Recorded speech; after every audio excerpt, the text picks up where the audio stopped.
Welcome to DraftTeam.com. I'm Joshua Johnson. Let's go bargain hunting again. Now, last week I told you about a man for the Texans named DeAndre Hopkins. You could have had him last week for 7.4. His price this week has gone up to 7,500. Had a massive game, scored the game-winning touchdown. Don't sleep on DeAndre once again. You know what? Because he's going to keep doing this, and the performances are going to keep getting better, and so is his stock. So buy him now this week again when he's super low. They're playing Baltimore. Andre Johnson's a little bit dinged up, but he's probably going to play, so that's going to mean more open space for DeAndre once again. Another wide receiver that I really like is Chris Givens. Struggled in week 1, had a nice game in week 2 with over 100 yards receiving, and I look for him to maybe find the end zone against a Cowboys defense this week. He can be had for $6,600. Givens obviously plays opposite Tavon Austin, who's getting a lot of attention from defenses, and Givens is the veteran on this team, and he is going to be all right.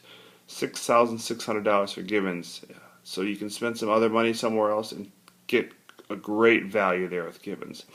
Quarterback I like this week is Andy Dalton. He could be had for $13,000, which is a good chunk below the top level guys. He's played a very below average Green Bay Packers secondary who's given up a lot of passing yards. And Andy Dalton's got a guy named A.J. Green and a couple really good tight ends as well. Jermaine Gresham and Tyler Eifert could be had for 5.6 on Gresham and 6.9 for Eifert. These guys have both been a very good part of this offense so far, and I think that's going to continue. They like to play both of them. They're kind of adapting that New England style of two tight ends, and it's working very well for them. A couple more expensive tight ends that I have no problem spending money on this week are Jordan Cameron of the Cleveland Browns. They're playing the Minnesota Vikings, and Minnesota's not been very good against the tight end, as they gave up a lot of points to Martellus Bennett, who is another tight end that I like this week.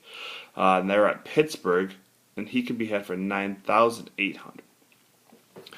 A running back that I really like is kind of a backup, and this may surprise you, but his name is Fred Jackson. He's running back for the Buffalo Bills. He's basically the backup to C.J. Spiller, but they're getting a nice platoon going on, kind of like a 60-40 thing, with Jackson being the 40%.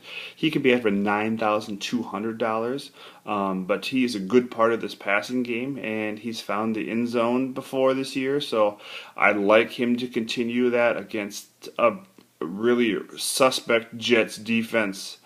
And that's Fred Jackson for the Bills. No Sean Marino came through and had a big week, proving that he's the number one running back last week in Denver.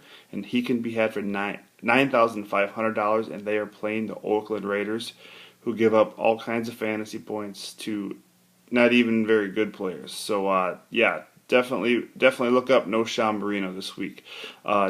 Conversely, Darren McFadden could have a decent game in Denver, I believe, for the Raiders. He could be had for $9,600, and he's not been the most durable of running backs, but I think this week he could do a really good job in Denver because he's slowly becoming a good part of this passing game.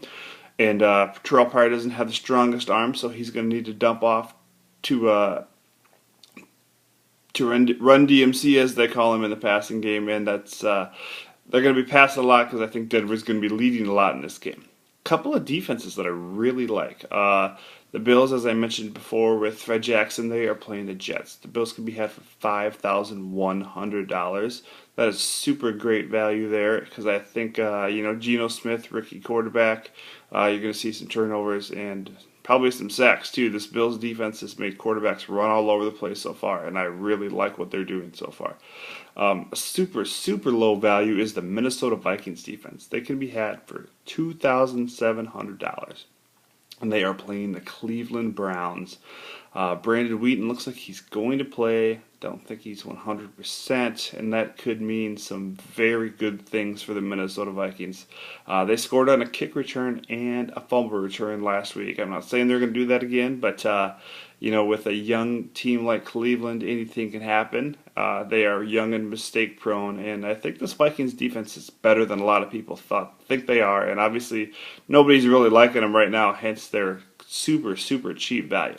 I'm Joshua Johnson. This has been bargain hunting at DraftTeam.com. Have a great weekend, and we will see you next week.